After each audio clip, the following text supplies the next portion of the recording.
حبب الله النساء وأباح الزواج. أيضا حبب الله المال وحرم علينا جمع المال من الحرام، مثل الربا. الربا 70 حوبا أدناه ذنبا كأن ينكح الرجل أمه، رواه ابن ماجه في السنن. درهم يصيبه الرجل من الربا أعظم من 36 زنية في الإسلام، رواه الإمام أحمد في المسند. لعن الله آكل الربا وموكله وكاتبه وشاهديه، رواه مسلم. الذين يأكلون الربا لا يقومون إلا كما يقوم الذي يتخبطه الشيطان من المس. يا أيها الذين آمنوا اتقوا الله وذروا ما بقي من الربا. خلاص الربا يجيب فلوس صح، لكن يجيب نار بعدين، بلاش فلوس. ما قيمة الفلوس اللي توديك للنار؟ انت لا تنظر للدنيا فقط، انظر لما بعد الموت.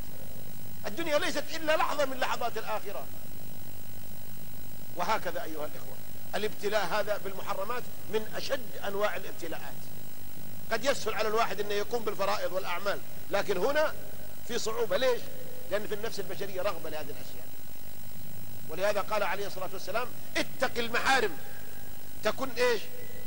أعبد الناس. ليس أعبد الناس من يصلي ويصوم، هذا عابد، لكن أعبد الناس من يترك الحرام. الابتلاء الثالث الابتلاء بالقضاء